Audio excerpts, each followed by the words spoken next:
유다의 마지막 등불은 요시야라는 왕이었습니다. 요시야 왕 이후에 요시야의 세 아들이 왕이 됩니다.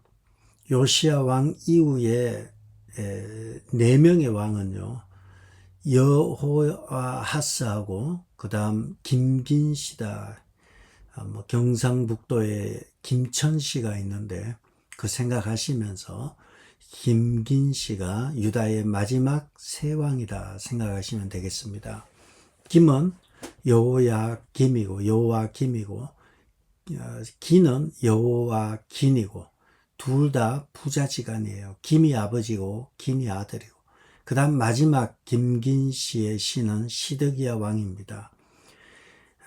요시야 왕의 이와 같이 마지막 유다의 등불이었던 요시야 왕은 여호아하스라는 네 번째 아들, 그리고 여호와김이라는 두 번째 아들, 이 두 번째 아들 김의 아들이 여호와긴이 왕이 되고요.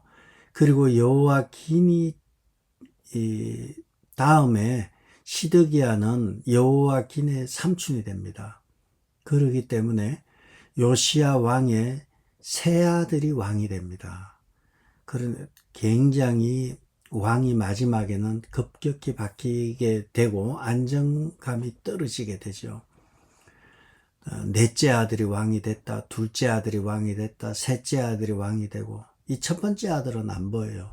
2, 3, 4 해서 두 번째, 세 번째, 네 번째가 다 왕이 되고, 그리고 여호와김 두 번째 아들의 두 번째의 아들인 여호와긴이 왕이 되면서 요시야 왕 이후에 유다는 급격하게 왕들이 자주 변화가 일어나고 이렇게 되었습니다.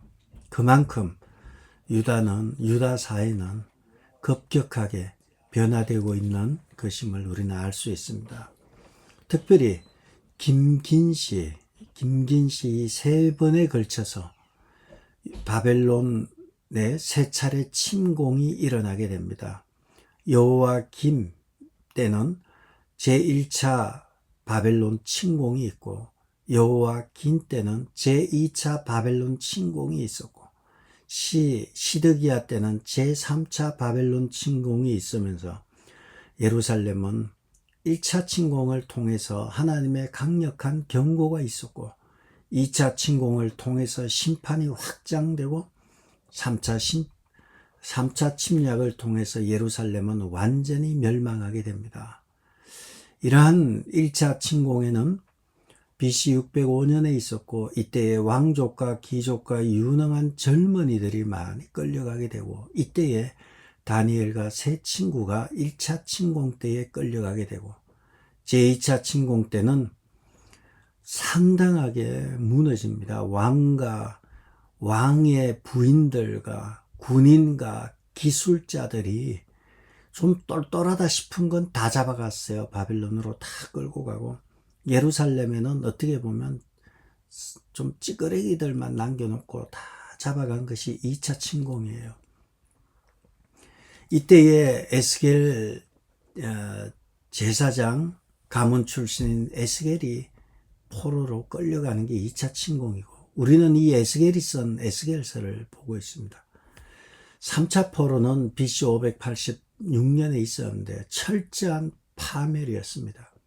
예루살렘은 멸망하였고요. 예루살렘 성벽이라는 것은 당연히 무너지고 성문은 불타버리고 예루살렘 성전은 다 파괴되어 버리므로 유다는 완전히 멸망당하고 심지어 이때의 마지막 왕인 시드기야 왕은 두 눈이 뽑히고 아들들이 다 죽음을 당하는 비참한 최후를 맞이하게 됩니다. 이것이 나타내는 것은 하나님은 바벨론이라는 몽둥이를 통해서 이스라엘 백성들에게 여호와께로 돌아오라고 계속적인 메시지를 주셨지만 이스라엘 백성들은 여호와께로 돌아오지 아니하고 죄를 짓고 살아가고 있다는 것입니다. 죄라는 것은 하나님을 모르는 것이 죄고요. 하나님을 떠나는 것이 죄예요. 그렇기 때문에 죄의 양태는 상당히 다양합니다. 죄의 본질은 하나예요. 하나님을 떠나는 게 죄예요. 그러나 죄의 그 현상과 양태는 다양하게 나타나는데 에스겔서 18장에서 그 죄의 모습은 핑계라는 것입니다. 너희들이 잘못했는데 자꾸 조상 탓을 하는 그 모습이 하나님 보시기에 그 죄라는 거예요. 그것이 1절과 2절에 오늘 에스겔서 18장 전체를 다루고 있기 때문에 18장 1절과 2절을 보시면 여호와의 말씀이 내게 임하여 이르시되 너희가 이스라엘 땅에 가는 속담에 이르기를 아버지가 신포도주를 먹었으므로 그의 아들이 이같이다고 하면 어찌 됨이냐. 이스라엘의 속담을 가지고 우리 하나님께서 말씀하시는 거예요. 1절에 있는 대로 또 여호와의 말씀이 이르시되 여호와의 말씀이 다시 에스겔에게 나타나서 이스라엘의 속담이 있는데 그 속담이 아버지가 신포도를 먹었으므로 그의 아들이 이같이다고 하는 것은 어찌 된 거냐. 그것이 아니라는 거죠. 아버지가 신포도를 먹었기 때문에 아들이 이같인 것이 아니라는 거예요. 이스라엘 백성이 지금 그런 이야기를 하고 있다는 것입니다. 그들은 그들의 죄가 무엇인가 하면 아버지가 신포도주를 먹었기 때문에 아들의 이같이다는 속담을 통해서 아들이 이같인 것은 아버지 때문이라는 핑계를 대는 것을 지적하는 거죠. 그래서 이스라엘 백성의 그 죄는 핑계라는 것입니다. 핑계거리를 찾는 것, 그것이 그들의 죄라는 것입니다. 내가 이같인 것은 내가 잘못 먹어서 이같인 것이 아버지 때문에 이같인 것이 아니라는 것입니다.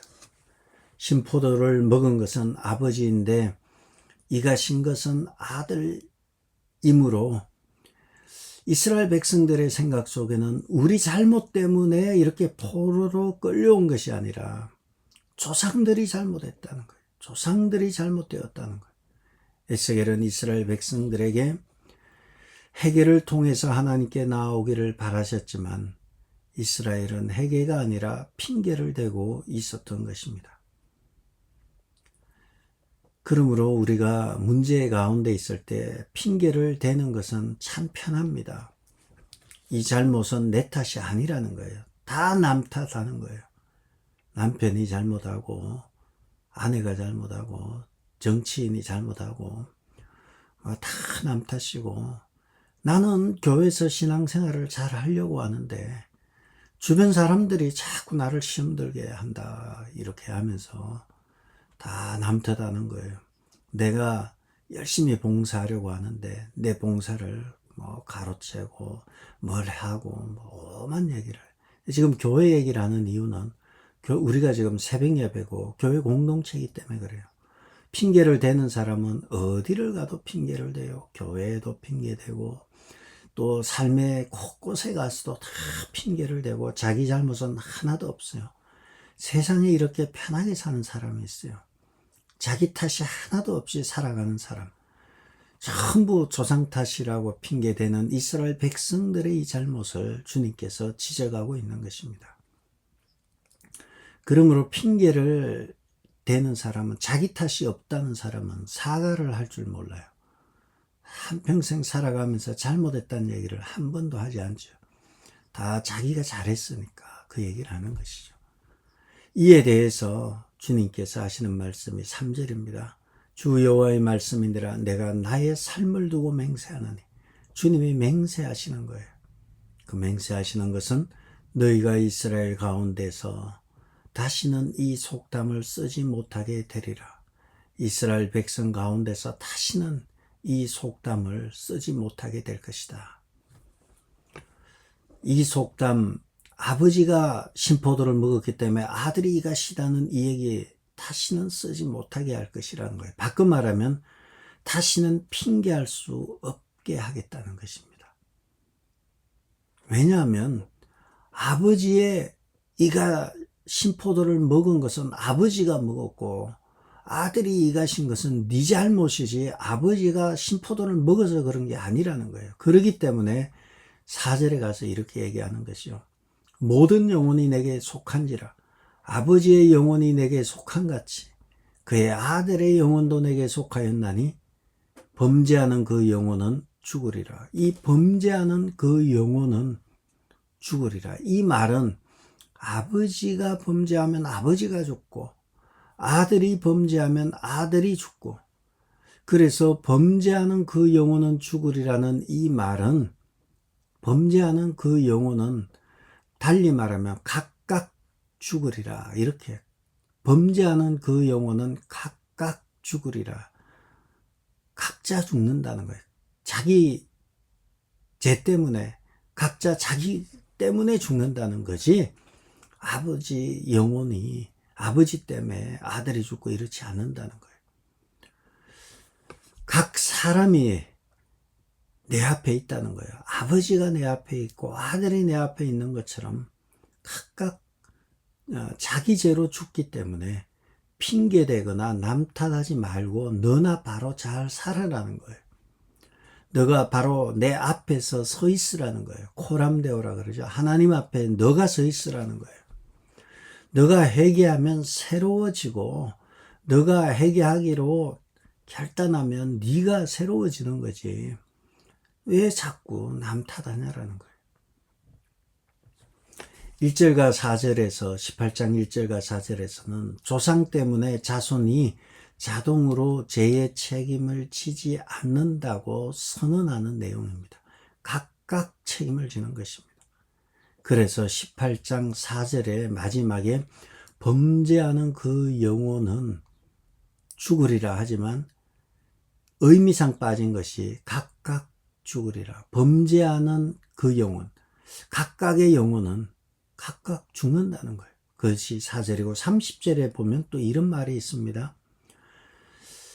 주 여호와의 말씀이니라. 이스라엘 족속아 내가 너희 각 사람이 행한 대로 심판할지라. 각 사람이 행한 대로 각각 심판한다는 거예요.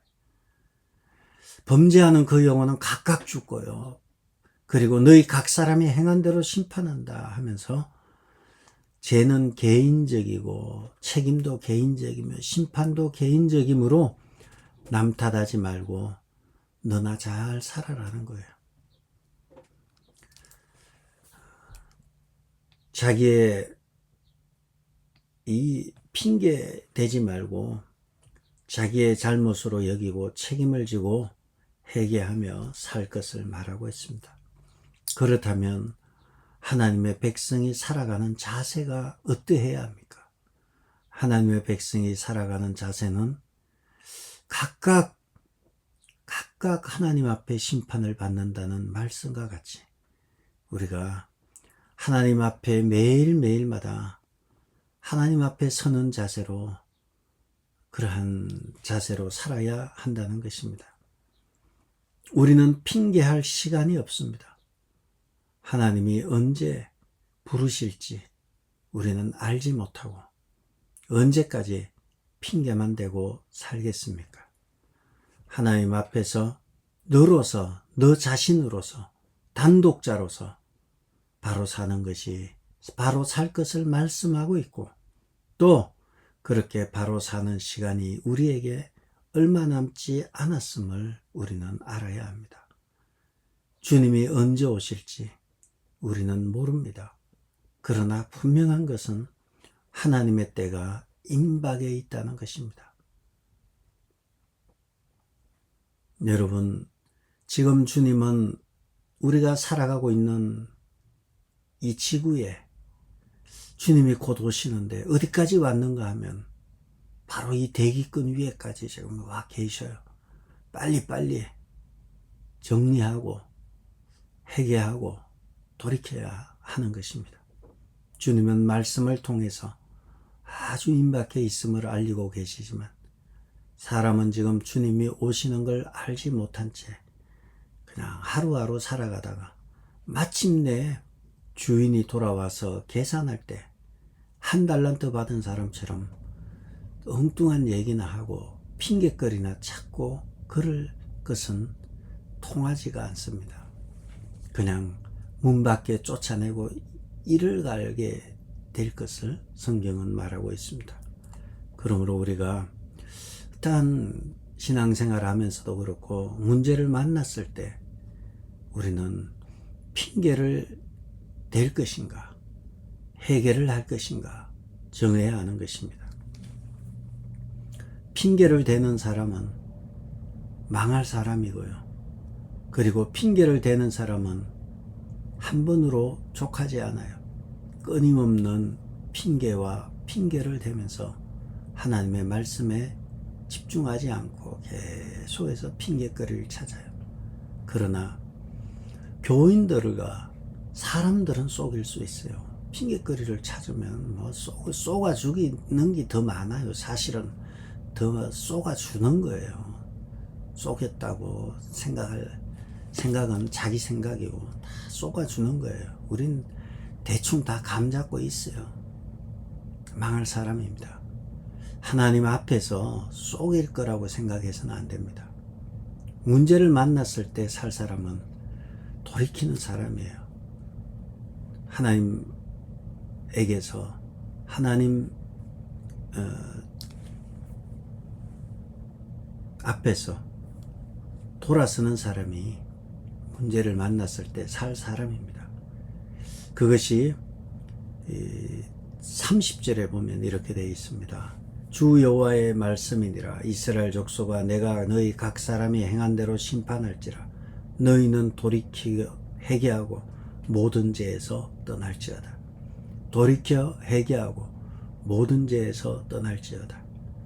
이 사람이 살 사람이에요. 핑계대지 않아요. 돌이켜 회개한다는 것은 핑계댈 사람의 자세가 아니에요. 핑계는 주 안이 아니라 내 안에 있는 사람이고, 내 안에 있는 사람은 내가 잘못했다고 생각하지 않아요. 주 안에 있을 때는 내 잘못이 보여서 여호와께로 돌아가자, 내가 잘못했습니다 하지만, 내 안에 있는 사람은 절대 회개하지 않아요. 자기가 잘났다고, 자기가 의롭다고 생각하기 때문에, 다 남 탓이라 생각하기 때문에 회개하지 않아요. 핑계를 대는 사람은 망조가 깼다면 이와 같이 너희는 돌이켜 회개하고 모든 죄에서 떠날지어다. 그러한 적 그것이 너희에게 죄악의 걸림돌이 되지 아니하리라.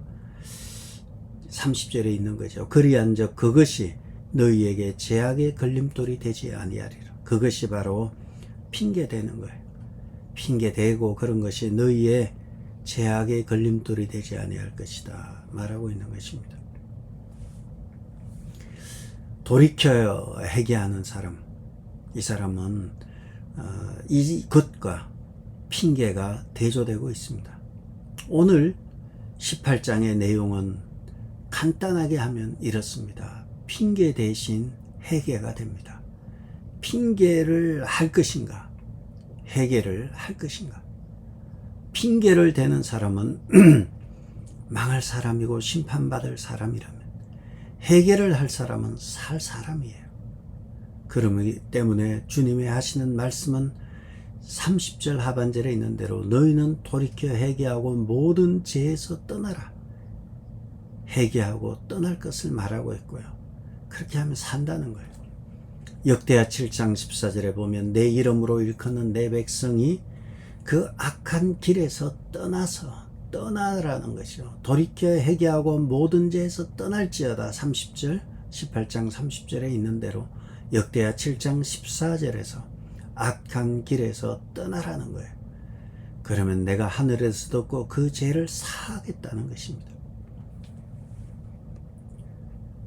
그러므로 우리는 핑계와 불평하는 삶은 30절 하반절에 있는 대로 그것이 너희에게 죄악의 걸림돌이 된다는 것입니다. 우리는 남 탓하는 삶은 내 삶이 걸림돌이 되어서 남까지 무너뜨리게 됩니다. 그러나 회개하는 사람은 나를 통해서 다른 사람을 살리는 일을 하는 귀한 일을 하기 때문에 내가 디딤돌이 됩니다. 부모가 디딤돌이 되고, 그래서 자녀가 하나님을 알아가며 바르게 서는 디딤돌이 되어야 하고, 교회의 중직자들과 장로님과 권사님들과 목사는 또 디딤돌이 되어서 성도들이 우리를 밟고 더 깊고 더 넓은 신앙으로 나아가게 하는 디딤돌 역할을 해야 합니다. 일평생 살아가면서 걸림돌 역할하면서 남을 넘어뜨리고 시험 들게 하는 사람이 아니라, 나를 통해서 복음이 전파되고 나를 통해서 사람이 살아나는 것은, 그 태도는, 디딤돌의 삶의 태도는 돌이키며 떠나는 삶, 회개하는 삶입니다. 그러나 걸림돌의 삶은 핑계와 불평이 일상인 삶입니다. 여러분의 선한 결단으로 인해서 여러분 주위 사람들이 하나님을 만나게 된다면 여러분은 디딤돌 역할을 하는 것이고, 여러분으로 말미암아 하나님의 영광이, 하나님께서 영광을 받으시는 것입니다. 18장을 하나의 주제로 다시 정한다면 핑계 대신 회개다 말씀드렸습니다. 핑계는 하나님이 오늘 18장에서 보면 그 죄악의 걸림돌로서 핑계는 죄고요. 돌이키고 회개하고 돌이키는 것은 하나님이 원하시는 삶이죠. 그래서 핑계는 죄이고 망할 사람이라면 회개는 살 사람입니다. 남탓만 하는 사람은 망할 사람이죠. 여러분의 삶이 그러한 성품의 사람이 되지 않기를 축복합니다. 성경에 보면 느헤미야라는 리더가 나옵니다. 대단하죠. 에스라, 느헤미야 함께 사역했던 귀한 분들이죠. 다들 바벨론 포로에서 돌아왔던 분들인데, 느헤미야는 제3차 포로 때 돌아왔던 사람인데, 그가 바벨론에서, 페르시아에서 고위 관리로 있었습니다. 그런데 그가 예루살렘의 얘기를 듣게 됩니다. 유다와 예루살렘 사람들의 형편을 묻게 되고, 그때에 사람들이 이런 얘기를 합니다. 그 지방 거기에서, 예루살렘에서 큰 환난을 당하고 능욕을 받으며 예루살렘 성은 허물어지고 성문은 불탔다 합니다. 이 얘기를 듣고 느헤미야는 수일 동안 슬퍼하면서 하늘의 하나님께 금식하며 기도하면서요, 그리고 왕 앞에 나아가게 되죠. 그러면서 그가 기도하면서 하나님 앞에 하는 이야기가 이런 얘기입니다. 여호와여, 나와 내 아버지의 집이 범죄하여 주를 향하여 크게 악을 행하였습니다. 나와 내 아버지의 집이 범죄하였다. 느헤미야는 아버지 조상들의 죄를 짓는 일에 동참하지도 않았어요. 그는 태어나면서 포로로 태어난, 페르시아에서 태어난 2세예요. 2세인지 3세인지 모르지만 어쨌든 그는 2세 출신들이에요. 2세들이에요. 2세입니다. 그런데 그는 나의 죄라고 고백합니다. 아버지의 죄라는데 내가 왜 이렇게 합니까? 아니에요. 나의 죄라고 이렇게 하나님 앞에 고백하는 것이죠. 그리고 그가 예루살렘으로 돌아와서 그가 들은 대로 성벽을 재건하고 성문을 다시 달게 되죠. 성벽이 허물어지고 성문이 불탔다는 이야기를 듣고 성벽을 재건하고 성문을 다시 세우는, 다시 문짝을 다는 이런 일을 한 것이 느헤미야입니다. 전혀 관계없는 느헤미야였지만 나의 죄라고 고백한 것입니다. 우리는 문제 앞에서 언제까지 남 탓하며 살겠습니까? 여러분, 절대로 교회에서는 내 탓이다 해야지 남 탓이다 이런 얘기는 바로 그 분의 수준이라는 걸 우리는 알아야 합니다. 남 탓하는 것은 세상에서 제일 쉬운 것이 남 탓이고, 세상에서 제일 무책임한 것이 남 탓이에요. 문제가 발생하면 자기가 뛰어들어서 문제를 해결할 생각을 해야 되는데 해결할 생각은 하지 않고 왜 이렇게 되었는가만 묵상하고 열심히 일한 사람들을 그러한 일하다 보면 잘못하는 경우 많잖아요. 어떻게 다 잘할 수만 있어요. 그럴 때는 잘하려고 하는 태도를 기이하게 여기고 수고했다고 해야 되는데 왜 이렇게 되었냐. 하나도 손가락도 안 움직이면서 불평만 한다면 그것은 참 옳은 모습이 아니라 생각합니다. 우리는 하나님 앞에서 나를 돌아보면서 하나님 앞에서 내가 할 일이 무엇인가? 하나님 앞에 서게 되면 겸손할 수밖에 없습니다. 하나님 앞에 서게 되면 변명과 핑계를 할 수가 없어요. 여러분, 나를 위해서 십자가에서 다수 모질게 두드려 맞고 피를 흘리고 옆구리에 뼈가 부러지진 않았지만 막 부러지고 옆구리에 창자국으로 피가 쏟아지고 아니 얼마나 끔찍하고 얼마나 피투성인데 나를 위해서 예수님께서 그렇게 했다는 것을 알아가면 알아갈수록 하나님 앞에서 그것을 알아가면 알아갈수록 나를 버려도 되는 나를 위해서 저렇게까지 하셨다는 걸 알면 알수록 어떻게 그 앞에서 변명과 핑계를 구질구질하게 늘어놓겠습니까? 그래서 우리가 여호와를 알자, 힘써 여호와를 알자, 여호와께로 돌아가자, 하나님께로 가고 갈수록 여호와께로 돌이키고 돌이킬수록 우리는 할 말이 없어요. 그리고 교회에서도 입을 그냥 닫아버려요. 할 말이 없어요. 주님이 나를 위해 이렇게까지 고난을 겪으셨는데 남들이 그 욕 조금 한 거 가지고 뒷담화 한 거 가지고 참 밤잠을 못 이루고 괴로워하고 막 아파하고 그러지 않아요.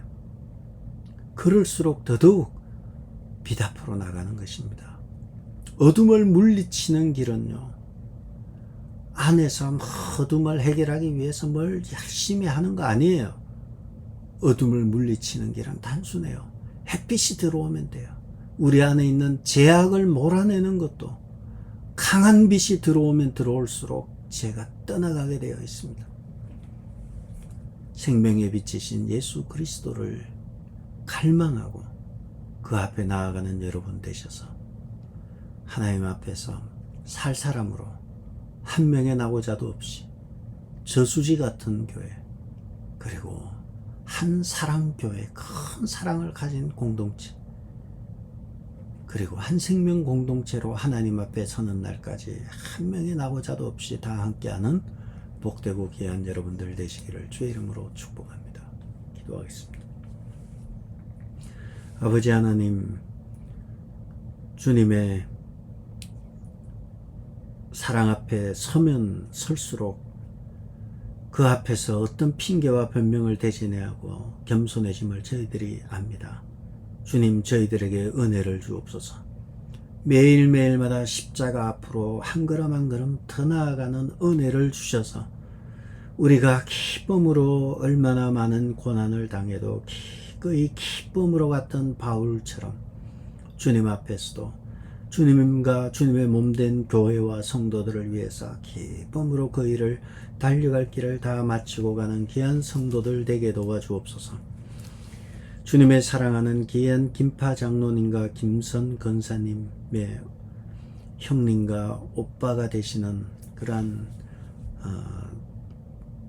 형님이 라스베가스에서 별세하셨습니다. 사랑하는 우리 주님, 남은 유가족과 또 장로님과 권사님 그리고 온 가족이 하나님의 평안과 위로가 넘쳐나게 도와주시고 주님이 주시는 평안함으로 이 이별의 슬픔을 기쁨으로 잘 감당하는 귀한 은혜를 허락하여 주옵소서.